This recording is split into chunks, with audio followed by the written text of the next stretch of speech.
Hello everyone, welcome to my channel brilliant minds. तो आज की इस वीडियो में हम class 10th financial market management का चैप्टर नंबर 8 मिसलेनियस का क्या करेंगे, वन शॉट रिवीजन हम यहाँ पे बना रहे हैं। तो इसमें मैं क्या करूंगी, वन शॉट रिवीजन में पूरा चैप्टर आपको इसी वीडियो में क्या करूंगी, एक्सप्लेन कर दूंगी। जिनके पास अभी अगर इतना टाइम नहीं है कि वो पहले बैठ के मेरी जो सब पार्ट वाली वीडियोज हैं या फिर पूरा डीपली नहीं समझ सकते, इतना टाइम नहीं है, तो वो क्या कर सकते हैं, मेरे वन शॉट से अपना टाइम सेव करके पूरा चैप्टर समझ सकते हैं। तो जो हमारा चैप्टर है, चैप्टर नंबर 8 मिसलेनियस, वो मैंने पहले भी पढ़ा चुकी हूँ। और अगर आपके पास टाइम है, आप पूरा समझना चाहते हैं, तो मैंने एक एक लाइन पढ़ के अच्छे से डीपली एक्सप्लेन किया है। आप उसे भी प्लेलिस्ट को मेरी चेकआउट कर सकते हैं, वो आपको मेरे चैनल पे ही मिल जाएगी। तो यहाँ पे हम क्या करेंगे, यहाँ पे अपना चैप्टर नंबर 8 मिसलेनियस का वन शॉट अब हम अपना स्टार्ट करते हैं। तो देखो, मैंने आपके लिए बुक एकदम साफ कर दी है, मतलब कर दिया इन द सेंस कि पहले तो मैंने जब पढ़ाया था तो पेन वेन चल रहे थे ना, तो अब मैंने एक नई बुक अरेंज कर लिया ताकि आप अच्छे से समझ सको। जिन्होंने चैप्टर नंबर 7 देखा होगा ना, उन्हें पता होगी कि थोड़ी सी बुक क्या थी, गंदी थी,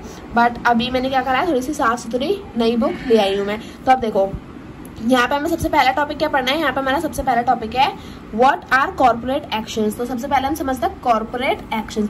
अब कॉर्पोरेट एक्शन में दो वर्ड है, एक है कॉर्पोरेट, एक है एक्शन। तो कॉर्पोरेट का मतलब क्या होता है, कॉर्पोरेट का मतलब होता है हमारा कंपनी।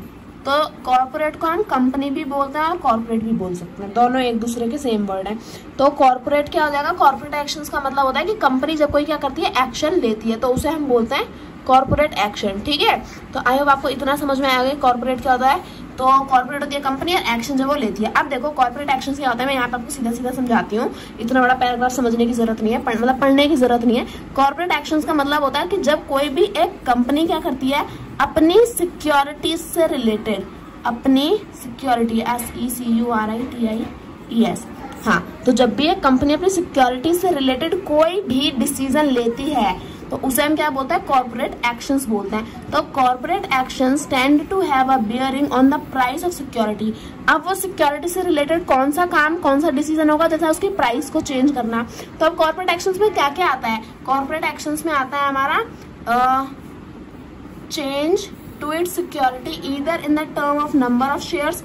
अपनी सिक्योरिटीज के नंबर्स को बढ़ाना है कि अगर हमारे पास पहले 100 सिक्योरिटी थी, तब उन्हें इंक्रीज करके हम 200 कर रहे हैं, तो ये क्या होगा, कॉर्पोरेट एक्शन होगा, क्योंकि हमने अपनी सिक्योरिटी से रिलेटेड क्या किया, एक डिसीजन लिया, एक अलग काम किया। या फिर increasing in the hand of the share holders, या फिर अपने शेयर होल्डर्स को इंक्रीज करना। समझो पहले हमारे पास 50 शेयर होल्डर थे, अब हमने इंक्रीज करके क्या कर दिए, 100 कर दिए, तो ये भी हमारा क्या हो जाएगा, कॉर्पोरेट एक्शन हो जाएगा। या फिर change to the face value of security, या फिर हम क्या करना, अगर हमारी फेस वैल्यू, हमें पता है ना कि हमारी सिक्योरिटी का फेस प्राइस यानी कि उसकी जो अमाउंट है वो होती है हमारी फेस वैल्यू। तो अगर समझो कि हमारी एक सिक्योरिटी थी, वो थी 1000 रुपए की, है ना, अब उसे हमने बढ़ा के अगर हमने 2000 कर दिया, या फिर घटाकर हमने उसे 500 कर दिया, तो दोनों ही क्या है, हमारा फेस वैल्यू में क्या हुआ, चेंज हुआ। तो यही सब चीजें क्या आती है, हमारे कॉर्पोरेट एक्शंस में आती है। तो अगर आपसे कोई पूछो व्हाट आर कॉर्पोरेट एक्शंस, तो corporate actions tend to have a bearing on the price of security and corporate actions led to change its security either in terms of number of shares, increase in the hand of the shareholders, change to the face value of security, etc. तो आप ऐसे यहाँ पे कर सकते हैं। तो अब देखो यहाँ पे जो है, corporate action are typically agreed by a company board of director and authorised by shareholders. यानी कि अगर हम यहाँ पे बात करें, तो कॉर्पोरेट एक्शंस टिपिकली लेता कौन है, कंपनीज बोर्ड ऑफ डायरेक्टर्स क्या करते हैं, ये डिसीजन लेते हैं, है ना।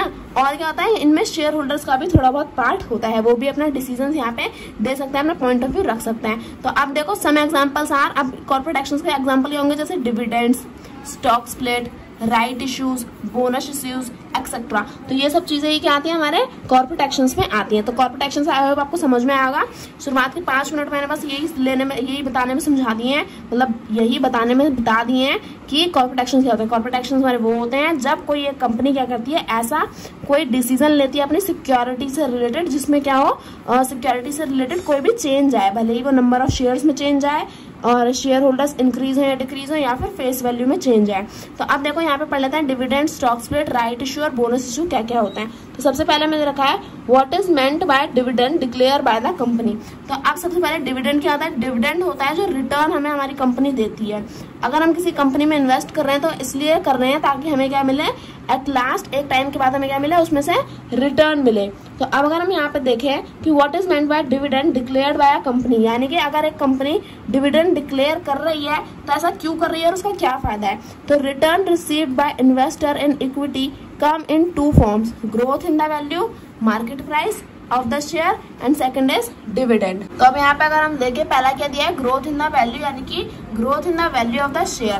तो अगर कंपनी में अगर हमने इन्वेस्ट किया है और कंपनी की ग्रोथ अच्छी चल रही है ना, अगर कंपनी प्रॉफिट कमा रही है और उसकी ग्रोथ अच्छी है, अच्छी खासा कमा रही है कंपनी, तो ऑब्वियस सी बात है कि जो इन्वेस्ट करेगा तो वो रिटर्न में जाएगा। तो अगर कंपनी अगर लॉस में जाएगी तो भला वो कैसे अपने इन्वेस्टर्स को रिटर्न देगी। लेकिन अगर कंपनी की क्या चल रही है, ग्रोथ चल रही है, उसकी मार्केट प्राइस अच्छी है, तो फिर क्या करेगी वो अपने शेयर होल्डर्स को डिविडेंड क्या है, यानी कि रिटर्न क्या करती है, प्रोवाइड करती है। दूसरा दिया है dividend. Dividend is distributed a part of the company earning to shareholder usually twice a year in the form of final dividend and an interim dividend. अब यहाँ पे क्या दे रखा है कि जो डिविडेंड है, जो रिटर्न है, ऐसा नहीं है कि वो हर कंपनी हर साल जरूरी है अपने इन्वेस्टर्स को देगी ही देगी।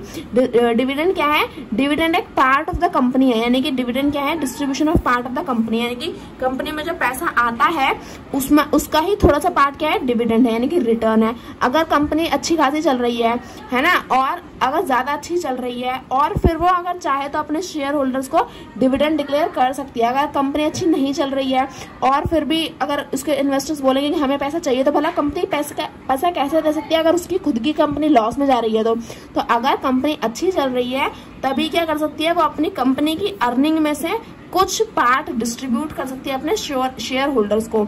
और ऐसा वो कब करती है, जरूरी नहीं कि हर कंपनी 2 बार ही करे साल में, कुछ कुछ कंपनी बस 1 बार ही डिविडेंड डिक्लेयर करती है, कुछ कुछ कभी कभार नहीं करती। तो जैसा हमारी जो टाटा जो कंपनी है वो क्या करती है, वो यूजुअली अपने डिविडेंड अपने शेयर होल्डर्स को यहाँ पे क्या करती है, पे आउट करती है, अपने शेयर होल्डर्स को पे करती है डिविडेंड, है ना। साल में 1 बार तो कम से कम करती है, 1 या 2 बार करती है टाटा कंपनी, क्योंकि काफी अच्छी ग्रोथ में चल रही है, तो क्या करते हैं, रिटर्न अपने शेयर होल्डर्स को प्रोवाइड कराती है। तो डिविडेंड डिक्लेयर बाय कंपनी का मतलब क्या है, डिविडेंड डिक्लेयर बाय कंपनी का मतलब है कि जब कंपनी की ग्रोथ अच्छी होती है, उसकी मार्केट प्राइस अच्छी चल रही होती है, तो वो क्या करती है, अपने इन्वेस्टर्स को, अपने शेयर होल्डर्स को रिटर्न प्रोवाइड कराती है, ताकि वो भी क्या कर सके और वो इन्वेस्ट कर सके। और अगर उन्होंने इन्वेस्ट किया तो वो इन फ्यूचर क्या चाहेंगे, उस कंपनी से रिटर्न चाहेंगे। तो बस हमारा डिविडेंड यही होता है। और ये जो है, ये यहाँ से यहाँ तक पूरा हमें एग्जाम्पल दे रखा है, अगर आप चाहो तो इसे पढ़ भी सकते हो। आगे हम अपना देख लेते हैं what is meant by dividend yield. तो यहाँ पे देख लेते हैं कि डिविडेंड यील्ड का मतलब क्या होता है। सो डिविडेंड यील्ड यहाँ से हमें पढ़ना है इसे, ठीक है। तो dividend yield gives the relationship between the current price of a stock and dividend paid by it's issuing company during the last 12 month. It is calculated by aggregating past year dividend and dividing by the current stock price। यहाँ पे हमें क्या दे रखा है, यहाँ पे हमें दे रखा है कि डिविडेंड यील्ड का मतलब क्या होता है।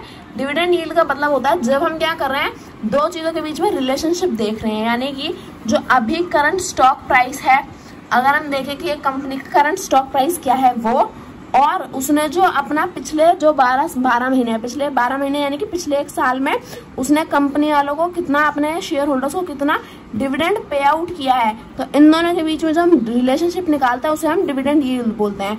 यानी कि जो हमारा करंट स्टॉक प्राइस है वो, और जो हमारा डिविडेंड जो हमने लास्ट 12 मंथ में पे किया है वो, तो इन दोनों को जब हम क्या निकालेंगे, रिलेशनशिप निकालेंगे, तो वो क्या हो जाएगा, वही हो जाएगा हमारा डिविडेंड यील्ड। तो रिलेशनशिप, अब देखो ये निकालने का भी एक फॉर्मूला होता है, वो कैसे होगा, तो वो यहाँ मैं आपको दिखाती हूँ। अब यहाँ पे देखो कि हमें क्या करना है, it is calculated by aggregating past year dividend and past year dividend, यानी कि हमें क्या करना है, कैलकुलेट करना है past year dividend dividing by its current stock price. अगर हम देखें यहाँ पे एग्जाम्पल दे रखा है कि अगर हमारा शेयर प्राइस है 360 रुपए, है ना, और एनुअल डिविडेंड है क्या, 10 रुपए, तो हमें क्या करना है, जो पास्ट ईयर का डिविडेंड है, यानी कि 10 रुपए ये पास्ट ईयर का डिविडेंड है, डिवाइडेड बाय क्या करना है, करंट स्टॉक प्राइस। तो करंट स्टॉक प्राइस है 380 करेंगे और मल्टीप्लाई बाय क्या कर देंगे, 100 कर देंगे। तो बस 0 से 0 कैंसिल हो जाएगा, तो ये हो जाएगा 100 बाय में 36। अब आप जब इसे कैंसिल आउट करोगे तो आपका आंसर आ जाएगा 2.77%। तो इस तरह से हम क्या निकाल लेते हैं, इस तरह से हम निकाल लेते हैं डिविडेंड यील्ड। डिविडेंड यील्ड का मतलब कि जो हमारा करंट स्टॉक प्राइस है वो, और जो हमारा लास्ट 12 मंथ में पे करा गया क्या है, डिविडेंड जो पे किया गया है, इन दोनों के बीच में जो रिलेशनशिप होता है वही होता है हमारा डिविडेंड यील्ड। तो अब देखो historically a higher dividend yield has been considered to desirable among investor, यानी कि अगर हम हायर डिविडेंड यील्ड देते हैं तो वो क्या है, वो इन्वेस्टर्स के बीच में ज्यादा क्या होता है, ज्यादा बेहतर माना जाता है, ज्यादा डिजायरेबल माना जाता है। A high dividend yield is considered to be evidence that a stock is under price, whereas a low dividend yield is considered evidence that a stock is over priced. A note of caution here, there have been companies in the past which had a record of high dividend only to go bust in। अभी हम अपना next पे start करते हैं। Last year dividend yield therefore can only one of the factors in determining future performance of the company। अब हमें क्या दे रखा है कि जैसे इसमें बताया था कि अगर कोई कंपनी क्या करती है, हायर डिविडेंड प्रोवाइड करती है, हायर डिविडेंड यील्ड है, तो वो इन्वेस्टर्स के बीच में क्या कराएगी, ज्यादा अच्छी कंपनी मानी जाती है। लेकिन ऐसा जरूरी नहीं है कि हर कंपनी जो डिविडेंड यील्ड ज्यादा प्रोवाइड कर रही है वो एक बहुत ही बेहतर कंपनी है इन्वेस्ट करने के लिए। देखो यहाँ पे हमें दे भी रखा है कि डिविडेंड यील्ड क्या है, सिर्फ एक फैक्टर है जिसके बेसिस पे हम कंपनी की परफॉर्मेंस को जज कर सकते हैं। लेकिन ऐसा जरूरत नहीं ना कि सिर्फ एक फैक्टर अच्छा है और बाकी सारे फैक्टर डाउन है तो हम एक फैक्टर देख के इन्वेस्ट कर देंगे। तो डिविडेंड यील्ड अगर अच्छा है तो ठीक है, अच्छी बात है, लेकिन सिर्फ एक फैक्टर देखकर ही हम कभी किसी एक कंपनी में इन्वेस्ट नहीं करते। तो डिविडेंड यील्ड आया होगा, आपको समझ में आएगा डिविडेंड यील्ड क्या होता है, जिसमें हम करंट स्टॉक प्राइस और लास्ट ईयर का जो डिविडेंड पेड हुआ है उन दोनों का रिलेशनशिप देखते तो वो हो जाता है हमारा डिविडेंड यील्ड। अब what is a stock split भी देख लेते हैं हम यहाँ पे। Stock split is a corporate actions. देखो stock split is a corporate action which splits the existing share of a particular face value into smaller denomination so that the number of share increase. However, the market capitalization or the value of shares held by the investor post split remains the same as before the split। अब यहाँ पे मैं क्या दे रखा है, मैंने 3 line underline क्यों करी है, मैंने इसलिए किया है, देखो स्टॉक स्प्लिट क्या है, हमारा कॉर्पोरेट एक्शंस है ना, और इसमें क्या होता है कि इसमें जो हमारे एग्जिस्टिंग शेयर हैं उन्हें हम क्या कर देते हैं, स्प्लिट कर देते हैं। स्प्लिट मतलब उन्हें हम बांट देते हैं, और बांट देने से क्या होता है कि नंबर ऑफ शेयर्स तो हमारे इंक्रीज हो जाते हैं, लेकिन जो हमारी मार्केट कैपिटलाइजेशन है कंपनी की वो क्या रहती है, वो सेम ही रहती है। अब मैं अगर आपसे कहूँ कि आपके पास क्या है, यहाँ पे अगर मैं एक शेयर है हमारा, ठीक है, एक शेयर है हमारा 100 रुपए का। अब कोई इन्वेस्टर है जिसे ऐसा लग रहा है कि वो 100 रुपए का तो नहीं खरीद सकता, ये तो बहुत महंगी चीज है, वो इसमें इन्वेस्ट नहीं कर सकता, लेकिन कंपनी वाला चाहता है कि उसकी कंपनी में क्या है, ज्यादा से ज्यादा इन्वेस्टर आए, तो अब वो अपने इस एक शेयर को, एक स्टॉक को क्या करेगा, स्प्लिट कर देगा 2 पार्ट में। तो अब अगर ये 100 रुपए का तो क्या करेगा, पहले को कर देगा आप वो 50 रुपए में और दूसरे स्टॉक को कर देगा वो 50 रुपए में। तो अब देखा जाए तो यहाँ पे क्या हुआ, एग्जिस्टिंग शेयर, ये हमारा एग्जिस्टिंग शेयर था जो क्या हो गया, स्प्लिट हो गया, है ना, स्प्लिट हो गया। अब स्प्लिट होने के बाद क्या हुआ कि उसकी जो फेस वैल्यू है वो हो गई स्मॉलर डिनोमिनेशन में चेंज। अगर यहाँ पे देखो तो उसकी जो फेस वैल्यू है वो चेंज हो गई into smaller denomination. Face value क्या थी, 100 रुपए थी, अब स्मॉलर डिनोमिनेशन हो गई 50 और 50 में हो गई। और अगर देखा जाए तो नंबर ऑफ शेयर क्या होगा, इंक्रीज होगा। पहले एक शेयर था अब 2 शेयर हैं, तो नंबर ऑफ शेयर्स इंक्रीज हो गए, लेकिन जो मार्केट कैपिटलाइजेशन है वो सेम ही है। अगर सोचो एक कंपनी कमाती ही 100 रुपए है, तो अगर वो एक शेयर से 100 रुपए कमाए या फिर 2 शेयर से 50-50 करके कमाए, मार्केट कैपिटलाइजेशन तो उसकी सेम ही है ना। तो यही होता है हमारा स्टॉक स्प्लिट, बस इतना सही है स्टॉक स्प्लिट। अब बाकी इसमें हमें क्या दे रखा है, एग्जाम्पल दे रखा है। अगर आप इस एग्जाम्पल को पढ़ना चाहो तो पढ़ सकते हो, वरना अगर आपको एग्जाम्पल देना है अपने आंसर्स में तो आप एक छोटा सा एग्जाम्पल भी दे सकते हो, जरूरी नहीं है कि इतना बड़ा एग्जाम्पल देने की आपको जरूरत है। तो अब मैं एक बार दोबारा और बता देती हूँ कि अगर हमारा जो एग्जिस्टिंग शेयर है ना, अगर ये मैं कहूँ कि ये 10 रुपए का है, अब इसे क्या किया मैंने, स्प्लिट कर दिया मैंने इसे 5-5 रुपए में, ठीक है। तो अभी एक शेयर था जो क्या हो गया, 2 शेयर्स में डिवाइड हो गया, ठीक है, अभी 2 शेयर्स में डिवाइड हो गया। तो इससे क्या हुआ, अब सोचो कि कंपनी की जो कमाई थी वो टोटल 10 रुपए थी, ठीक है, ये कंपनी की मार्केट कैपिटलाइजेशन है। अब अगर मैं कहूँ कि यहाँ पे क्या हुआ, हमने एग्जिस्टिंग शेयर को स्प्लिट कर दिया, स्प्लिट करने के बाद जो है उसकी फेस वैल्यू क्या हो गई, स्मॉलर डिनोमिनेशन में आ गई, 10 से क्या हो गई 5-5 में हो गई, और नंबर ऑफ शेयर्स एक थे अब 2 हो गए, तो नंबर ऑफ शेयर्स इंक्रीज हो गए, लेकिन मार्केट कैपिटलाइजेशन अभी भी 10 रुपए ही है। यहाँ ये एक शेयर से 10 कमा रहा था, अब 2 को लेके 5 और 5 क्या होते हैं, 10 होते हैं ना, तो ऐसे ही अभी एक शेयर से 10 कमाए या 2 शेयर से 10 कमाए, मार्केट कैपिटलाइजेशन की सेम ही रहेगी। तो यही होता है हमारा स्टॉक स्प्लिट। अब ये हम क्यों करते हैं, तो ये हम अपना नेक्स्ट टॉपिक जो है उसमें पढ़ने वाले हैं। ये यहाँ पे पूरा एक एग्जाम्पल दे रखा है जो कि मैंने अपने पहले की वीडियो में पढ़ा रखा है। मैं दोबारा से एग्जाम्पल नहीं पढ़ाने वाली हूँ, लेकिन जैसे बस ये है ना, बस ऐसा ही एग्जाम्पल यहाँ इन्होंने बढ़ा चढ़ा के दे दिया है एक बड़ी सी अमाउंट में। अब हम क्या करेंगे, अपना जो नेक्स्ट टॉपिक है why do companies around stock split, इसे भी हम कवर कर लेते हैं। तो यहाँ पे हम देख लेते हैं हमें क्या दे रखा है, एक मिनट बस। यस, तो यहाँ पे दे रखा है why do company announce stock split, यानी कि अभी हमने देखा कि मार्केट कैपिटलाइजेशन तो कंपनी की सेम है, पहले भी 10 रुपए थी, अभी भी 10 रुपए है। तो भला और क्या बोलते हैं, उसके नंबर ऑफ शेयर्स इंक्रीज हो जाते हैं और क्या होता है, और उसमें जो नंबर ऑफ शेयर्स का जो डिनोमिनेशन है वो छोटा हो जाता है। लेकिन इससे फायदा क्या होता है, क्योंकि कंपनी की मार्केट कैपिटलाइजेशन तो अभी भी वही है 10 रुपए। तो भला ये कंपनी ऐसा करती क्यों है, why do company announce stock split, अगर उसे मार्केट कैपिटलाइजेशन में कुछ फायदा ही नहीं हो रहा है फिर भी क्यों कंपनी ऐसा कर रही है। तो if the value of stock doesn't change, what motivates a company to split its stock through there, देखो though there are no theoretical reason for financial literature to indicate the need of a stock split generally.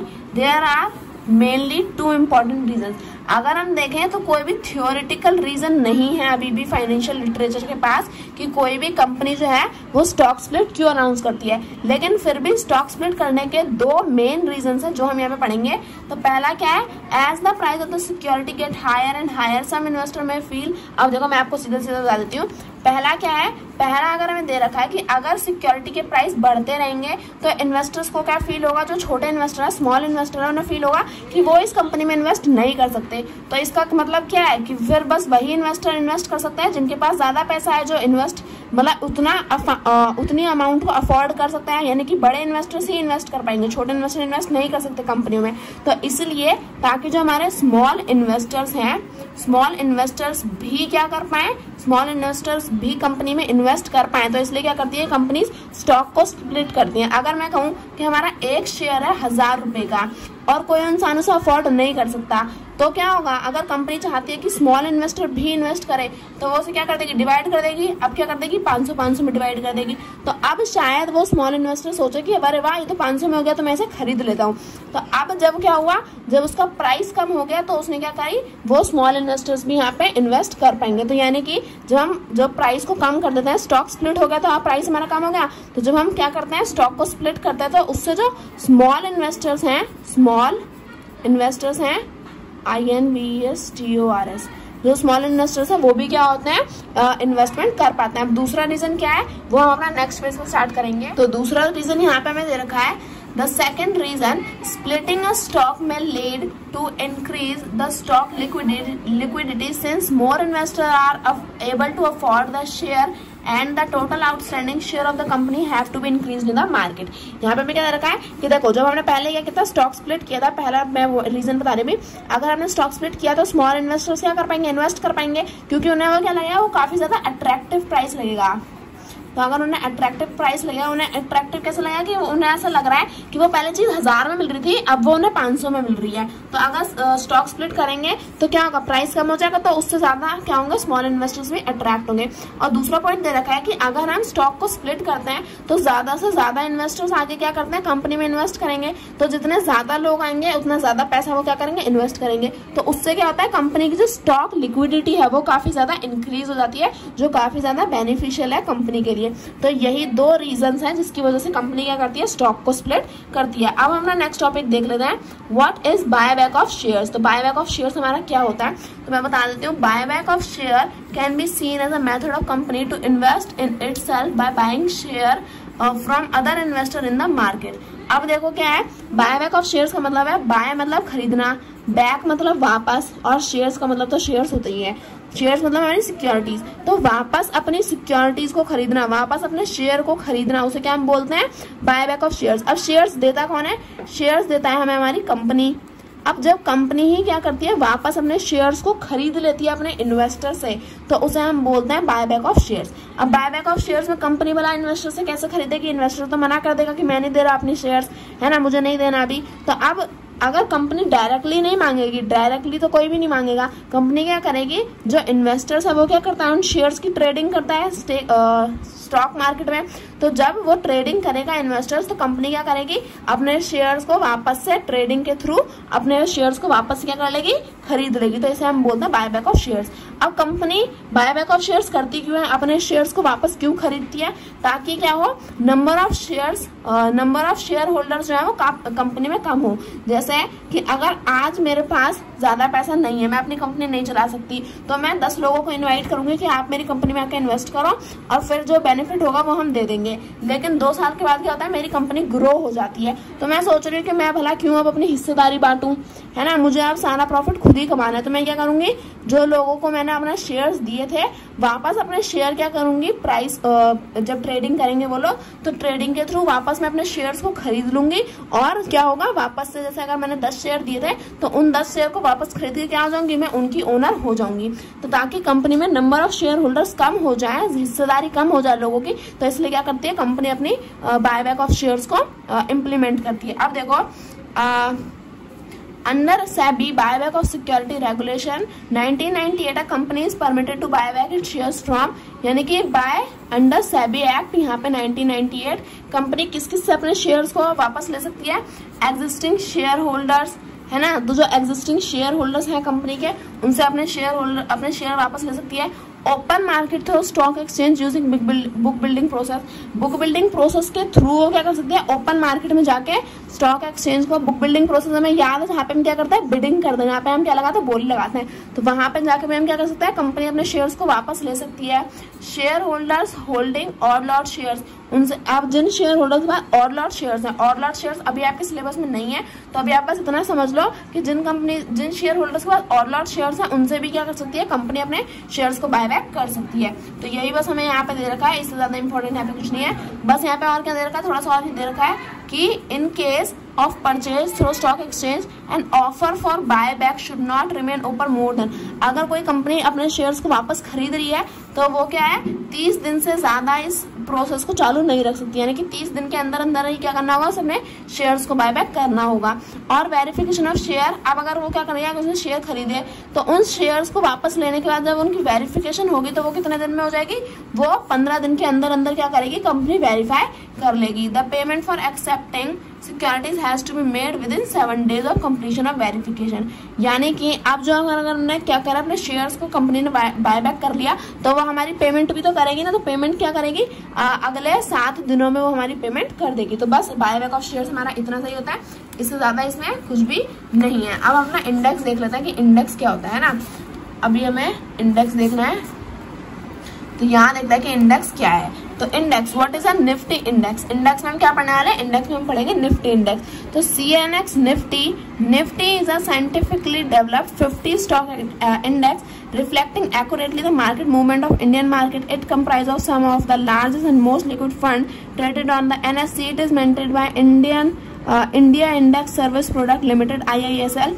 which is group company of NSE. Nifty is a barometer of Indian market. यहाँ पे हमें क्या दे रखा है, यहाँ पे हमें दे रखा है कि निफ्टी क्या है, निफ्टी इंडेक्स क्या है, जिसमें टोटल पूरा एक इंडेक्स हमें प्रॉपर बना के दिया जाता है, जिसमें क्या होता है, बहुत सारे डिफरेंट टाइप के स्टॉक्स होते हैं। तो निफ्टी में कितने हैं, डेवलप 50 स्टॉक इंडेक्स हैं, यानी कि निफ्टी में क्या है, Nifty is a scientifically develop 50 stock index, यानी कि निफ्टी में हमें डिफरेंट टाइप के 50 स्टॉक इंडेक्स मिल जाते हैं, जो क्या करते हैं, जो इंडियन मार्केट के जो टॉप और लार्जेस्ट और मोस्ट लिक्विड फंड होते हैं ना, sorry most liquid stock index होते हैं, वो यहाँ पे हमें निफ्टी में दिखाए जाते हैं। यानी कि इंडिया के सबसे बड़े और मोस्ट लिक्विड स्टॉक्स जो है वो किस में दिखाए जाते हैं, वो निफ्टी इंडेक्स में प्रेजेंट किए जाते हैं।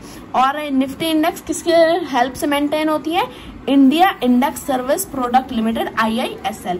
तो निफ्टी इंडेक्स क्या है, जिसमें टोटल 50 स्टॉक इंडेक्स है, डेवलप 50 स्टॉक इंडेक्स, जिसमें क्या है, इंडिया के लार्जेस्ट और मोस्ट लिक्विड स्टॉक्स क्या आते हैं, निफ्टी इंडेक्स में आते हैं। और ये कहाँ ट्रेड होती है, ये ट्रेड होती है NSE में, नेशनल स्टॉक एक्सचेंज में। निफ्टी इंडेक्स में हम क्या कर सकते हैं, ट्रेडिंग कर सकते हैं। अब हम आ जाते हैं अपने clearing and settlement and redressal.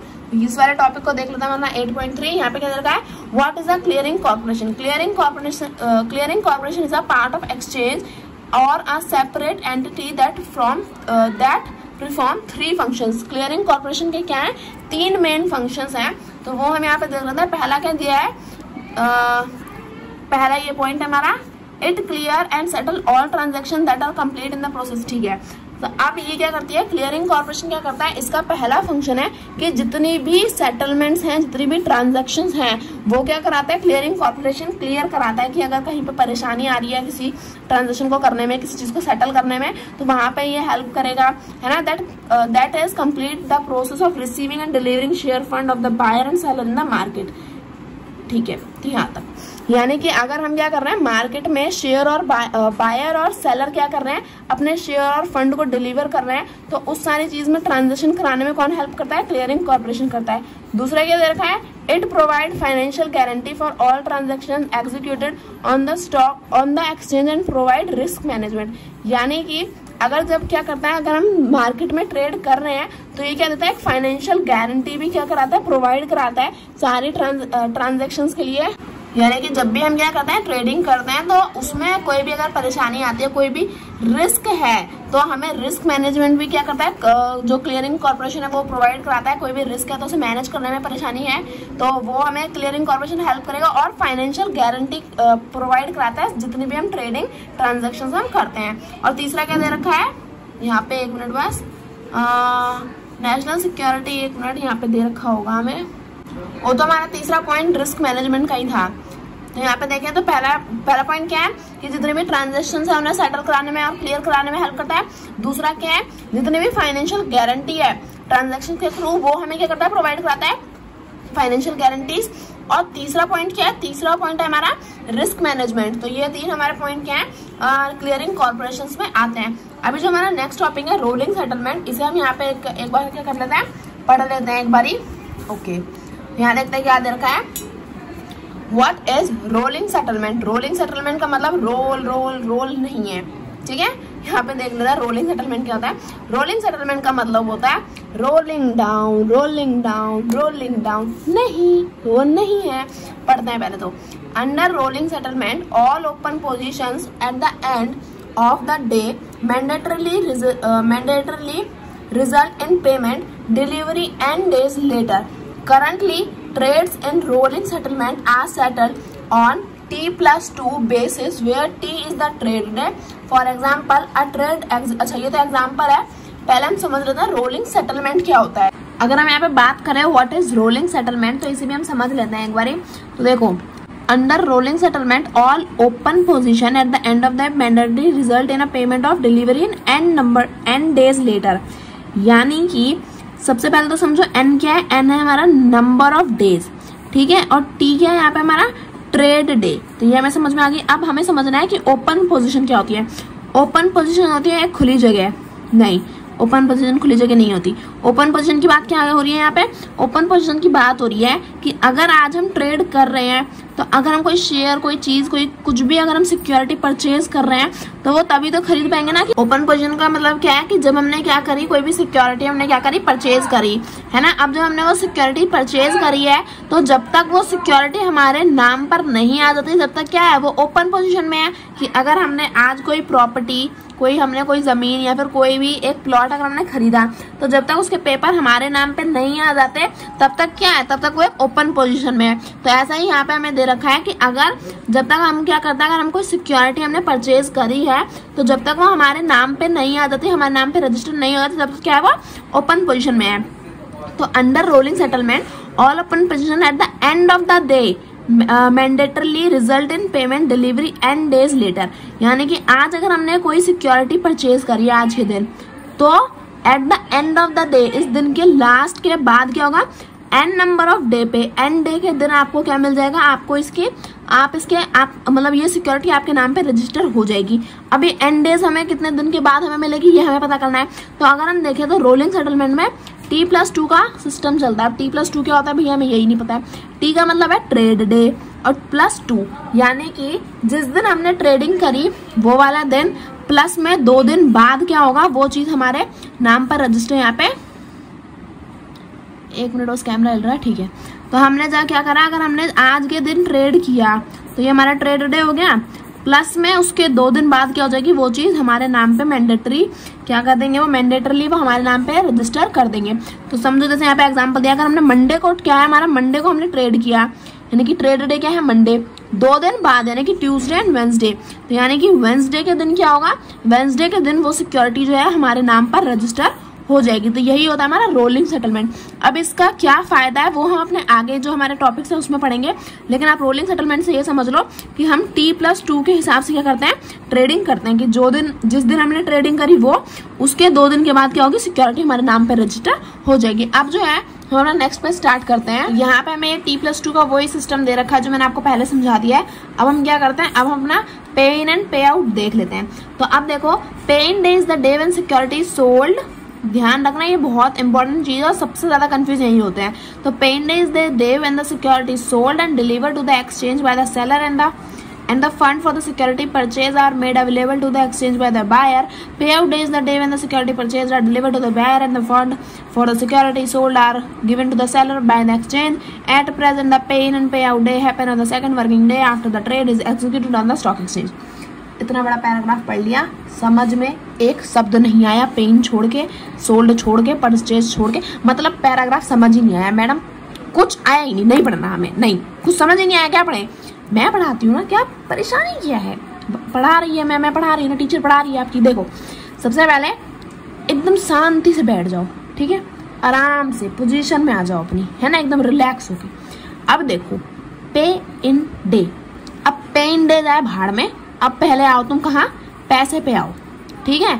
Explain इसलिए कर रही हूँ ताकि तुम्हें अभी समझ में आ जाए, डीपली मैंने पहले भी एक्सप्लेन कर रखा है, दोबारा बता रही हूँ क्योंकि सबसे ज्यादा डाउट इसी में होता है। पैसा क्या चाहते हैं हम, कि पैसा क्या हो, इन हो, यानी कि हमारे पास आए, तो वो क्या है, पे इन हो गया, पैसा इन हो, ये बस एग्जांपल दे रही हूँ। तो पैसा जब अंदर आएगा, पैसा अगर हमारे पास आएगा तो उसके लिए हमें क्या करना पड़ेगा, कुछ ना कुछ बेचना पड़ेगा। जब हम कुछ बेचते हैं तभी हमारे पास पैसा आता है। तो सेम चीज यहाँ है, पे इन डे का मतलब है जिस दिन हम अपनी सिक्योरिटीज को क्या करते हैं, सोल्ड करते हैं, जिस दिन हम अपनी सिक्योरिटीज को बेचते हैं।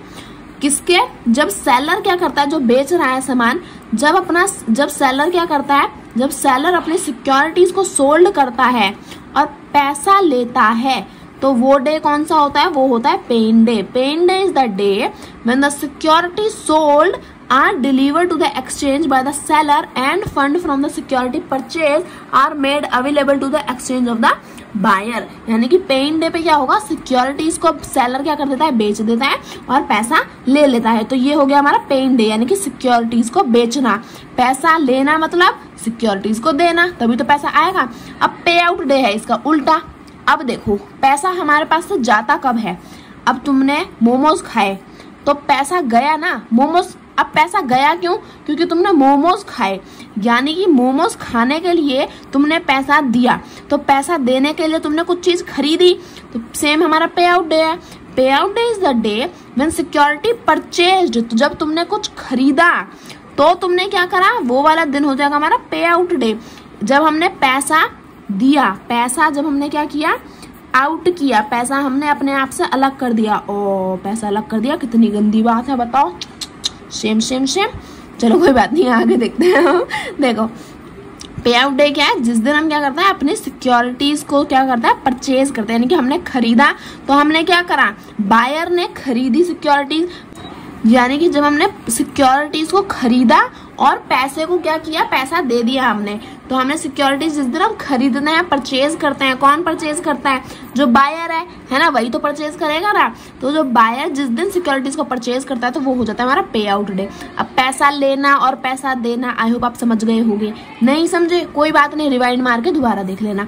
तो अब देखो, eight present the pay in and pay out day happen on the 2nd working day after the trade. अब देखो ये पे इन और पे आउट डे भी हमारा कब होता है, T+2 के बेसिस पे होता है, कि जिस दिन हमने ये पे इन और पे आउट किया है उसके 2 दिन के बाद क्या हो जाएगा, ये सारी चीजें रजिस्टर हो जाती हैं। अब हमारा नेक्स्ट टॉपिक है व्हाट इज एन ऑक्शन, तो इसे भी पढ़ लेते हैं।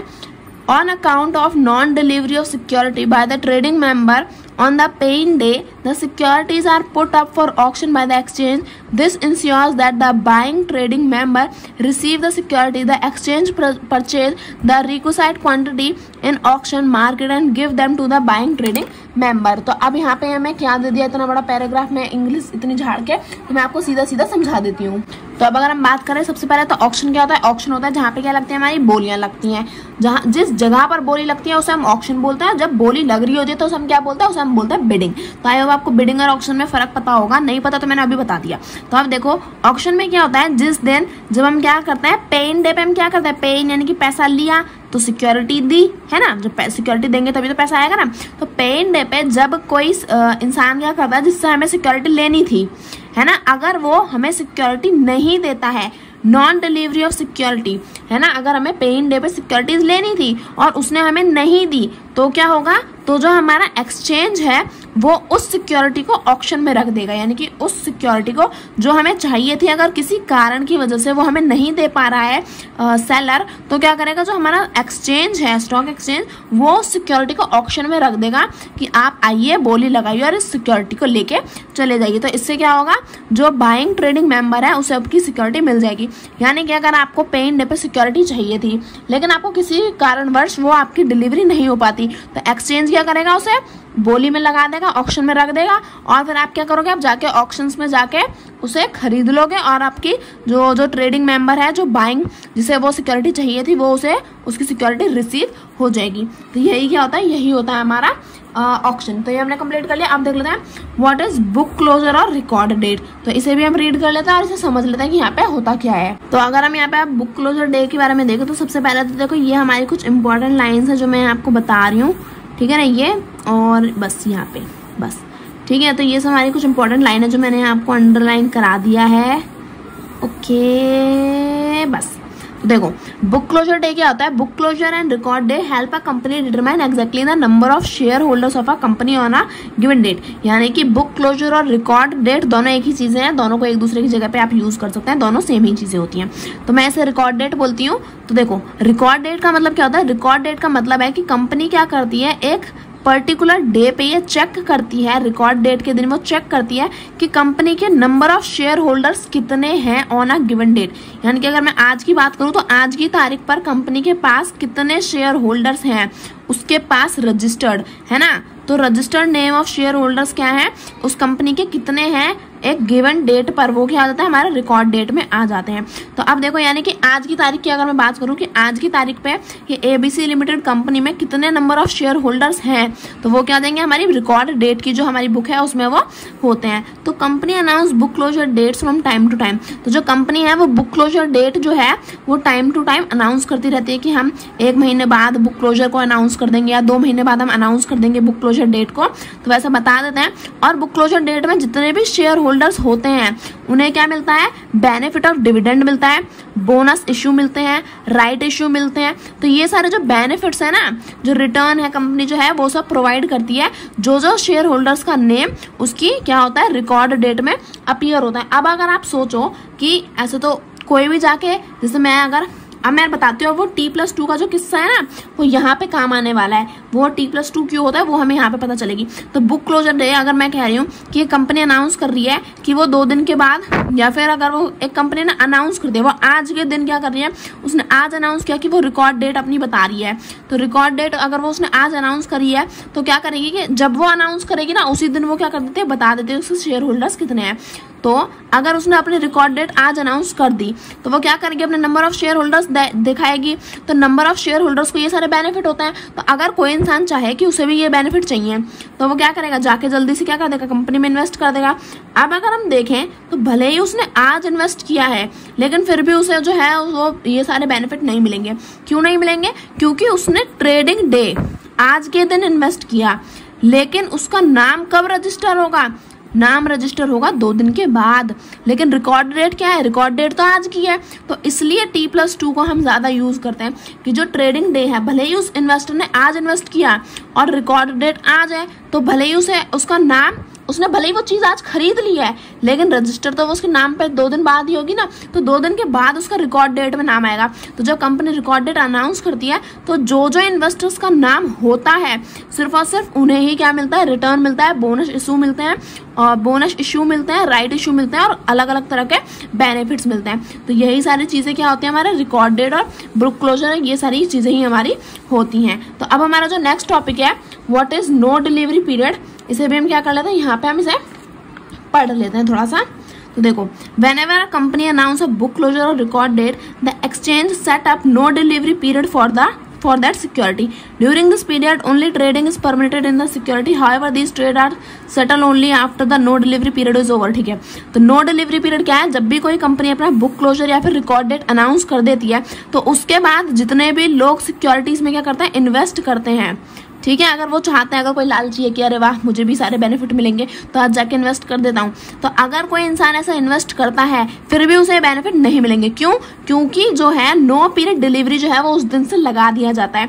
यानी कि अगर उसने कंपनी ने बुक क्लोजर डे अनाउंस कर दिया तो उसके बाद क्या हो जाएगा, नो डिलीवरी पीरियड यहाँ पे अनाउंस हो जाता है, एस्टेब्लिश हो जाता है कि अब बुक क्लोजर डे के बाद अगर कोई इन्वेस्ट करता है तो उसका नाम जो है वो रिकॉर्ड डेट में रजिस्टर नहीं करेंगे। क्यों? क्योंकि उसने तो बुक क्लोजर डे के बाद अपना इन्वेस्ट किया है। तो इसलिए हम क्या करते हैं, नो डिलीवरी पीरियड को जब खत्म हो जाएगा, जब हम रिकॉर्ड डेट के बाद इशू कर देंगे, सारे बेनिफिट्स दे देंगे, तो उसके बाद क्या होगा, नो डिलीवरी पीरियड खत्म होने के बाद हम उसे उसके नाम पे वो सारी चीजें रजिस्टर कर देंगे। तो आई होप आपको नो डिलीवरी पीरियड भी समझ में आ गया। अगर आपको कुछ समझ नहीं आता है तो मैंने सब कुछ डीपली लाइन बाय समझा रखा है। फिलहाल भी मैं अभी आपको अच्छे से ही समझा रही हूँ। फिर भी आप अच्छे से समझना चाहते हो और भी डीपली, तो आप मेरी प्लेलिस्ट को भी चेकआउट कर सकते हैं। आप क्या करते हैं, अब जो हमारा नेक्स्ट टॉपिक है एक्स डिविडेंड, इसे भी हम थोड़ा सा देख लेते हैं। यहाँ हम देख लेते हैं कि एक्स डिविडेंड डेट क्या होती है। अब ओके, थोड़ा सा और ओके, यहाँ पे कंप्लीट हो गया। अब देखते हैं, बस थोड़ा सा और है, बस 1 2 3 4 टॉपिक है। आई थिंक हमारे लास्ट के पन्ने पे भी आई थिंक 2 या 3 टॉपिक है, 2 है आई थिंक, 2 या 3। ठीक है, चलो कंटिन्यू करते हैं। What is a ex dividend date. अब एक्स डिविडेंड डेट और एक्स डेट दोनों आपस में सेम ही है, ज्यादा डिफरेंस नहीं है इनमें, फिर भी हम पढ़ लेते हैं। द डेट ऑन और after which a security begins trading without the dividend include in the price, that is buyer of the share will no longer be entitled for the dividend which has been declared recently by the company in case they buy on after the ex dividend date. तो अब देखो x dividend date क्या होती है। X dividend date हमारी वो होती है, डिविडेंड आप समझ गए ना, और एक्स यानी कि गलत नहीं, बिल्कुल भी नहीं, वहां नहीं जाना, नहीं, एक्स का मतलब वो नहीं। चलो वापस आ जाते हैं, ज्यादा हो गया। चलो देखो, एक्स डिविडेंड, गलत नहीं सोचना, ठीक है ना, गलत नहीं सोचने का।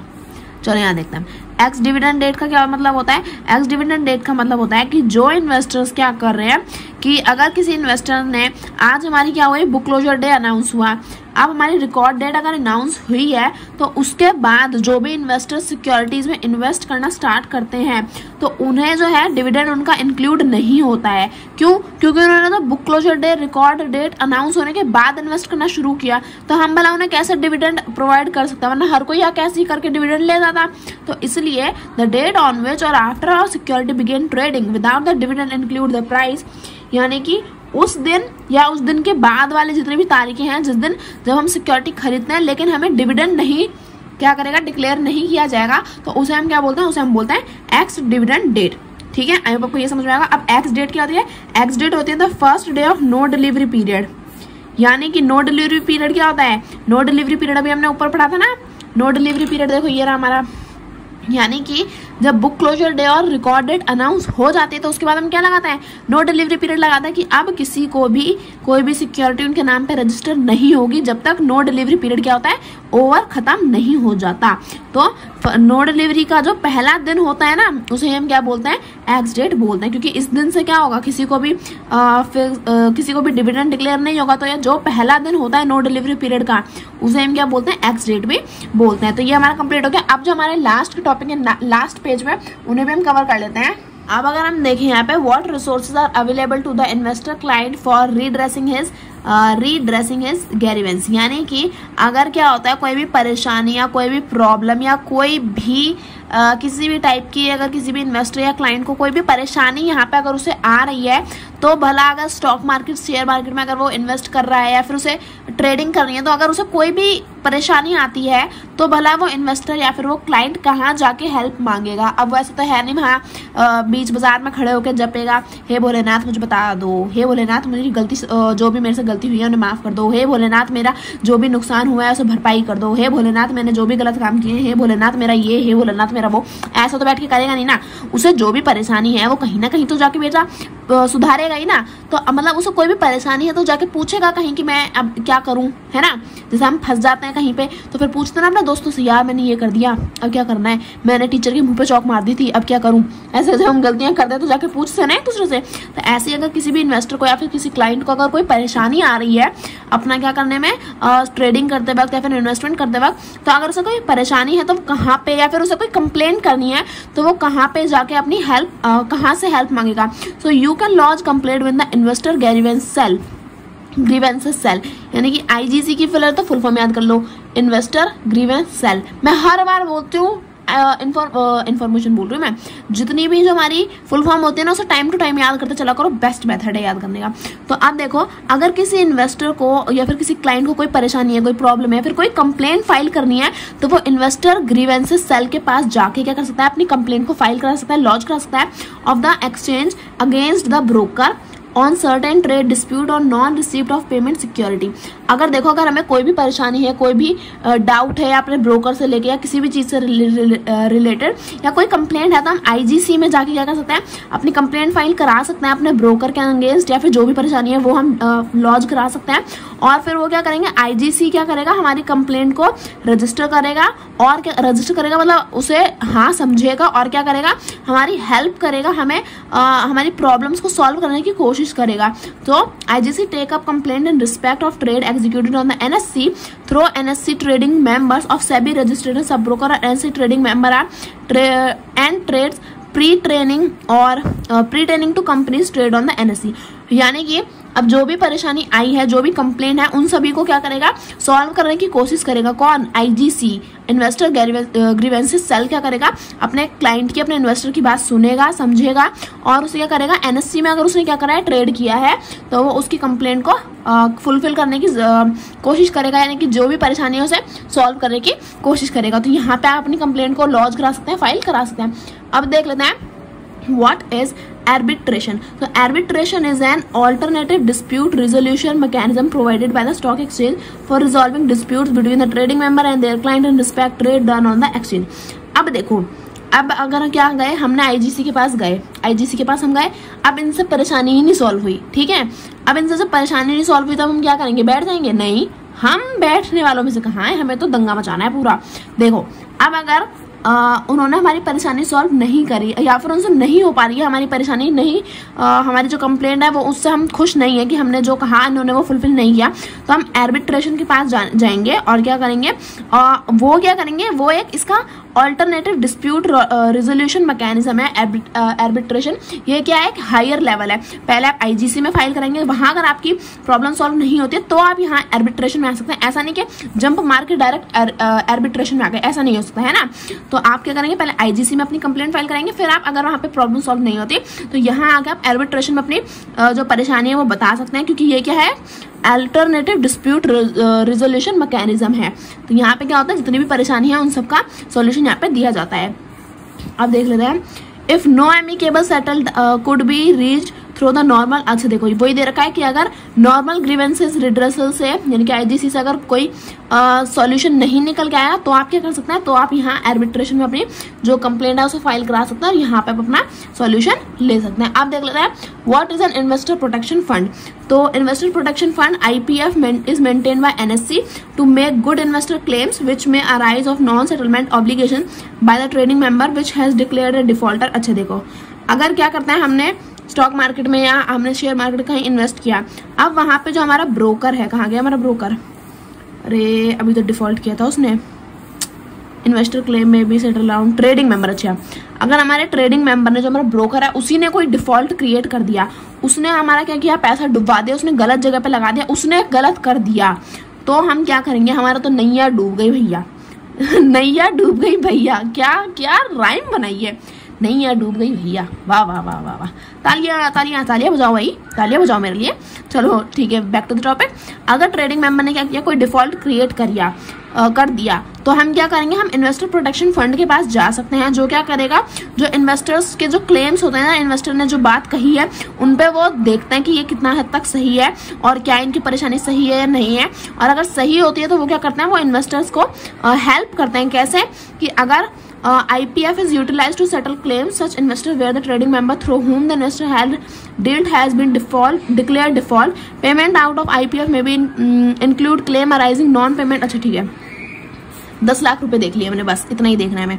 अब देखो, अगर हमारे किसी ट्रेडिंग मेंबर ने क्या करी, ट्रेडिंग मेंबर ने अगर कोई गलती कर दी है ना, हमने तो अच्छा खासा पैसा दिया था, हमने तो अच्छा खासा कहा था कि आप हमारा काम कर दो, लेकिन अगर ट्रेडिंग मेंबर ने ही कोई डिफॉल्ट क्रिएट कर दिया, तो इन्वेस्टर क्या कर सकता है, तो हमारा क्लाइंट, तो इन्वेस्टर जाके क्लेम कर सकता है इन्वेस्टर प्रोटेक्शन फंड में कि आपके ट्रेडिंग मेंबर ने खुद अपनी तरफ से गलती करी है ना, अब उन्होंने गलती करी है, तो अब हम क्या करेंगे, अब हम अपना इन्वेस्टर प्रोटेक्शन फंड के पास आए हैं और हमें क्या चाहिए, हमारा रिफंड चाहिए कि उन्होंने हमारी गलत किया, हमारे साथ धोखाधड़ी हुई है या फिर हमारे साथ हमारा लॉस किया गया, तो हमें अपना वापस चाहिए, हमें अपनी पेमेंट चाहिए। तो आप क्या कर सकते हो, the maximum amount of claim payable from the IPF is investor is 10 lakh. अच्छा, कि अगर आपने क्लेम किया है कि हमें हमारे पैसे वापस चाहिए, अगर आपका लॉस हो जाता है तो आप क्या कर सकते हो, एक हाईएस्ट अमाउंट सिर्फ 10 लाख रुपए ही आप IPF से ले सकते हो। अगर आपने अब ऐसा नहीं कि आपका डूबा तो या 2 लाख रुपए आप जाके बोलोगे हमारा तो 10 लाख का नुकसान हो गया, नहीं, वो सारे रिकॉर्ड चेक करेंगे, उसके बाद ही आपका जितने का नुकसान है उसके हिसाब से, अगर आपको 50 लाख का नुकसान है तब भी वो आपको 10 लाख ही देंगे, है ना, 10 लाख से ज्यादा वो आपको नहीं देंगे। लेकिन अगर आपका 2 लाख का नुकसान हुआ है तो फिर वो आपको 10 लाख के अंदर वाली अमाउंट दे सकते हैं और 10 लाख भी दे सकते हैं, लेकिन 10 लाख से ज्यादा का अगर आपको नुकसान हुआ है तो वो आपको सिर्फ 10 लाख ही रिफंड करेंगे, इससे ज्यादा वो आपको क्लेम नहीं कर सकते। तो अगर कोई डिफॉल्टर हो जाता है ट्रेडिंग मेंबर से, तो आप IPF के पास जाके अपना क्या करा सकते हैं, आप अपना हेल्प मांग सकते हैं। तो ये हमारा पूरा चैप्टर जो है वो इसका 1 शॉट मैंने कंप्लीट कर दिया है। नोट्स आपको डिस्क्रिप्शन में मिल जाएंगे, वैसे भी मैंने अलग से वीडियो बना रखी है नोट्स के लिए। और मैं आपसे कहूंगी कि प्लीज अपने दोस्तों के साथ भाई बहनों शेयर कर दिया करो, अपने भाई बहनों के भी थोड़े बहुत नंबर आने चाहिए, फेल कराओगे क्या FMM में उन्हें, तो प्लीज उनके साथ शेयर कर देना, ग्रुप में सेंड कर देना, और वीडियो अच्छी लगे तो प्लीज वीडियो को लाइक करें, subscribe my channel for more videos. Thank you for watching.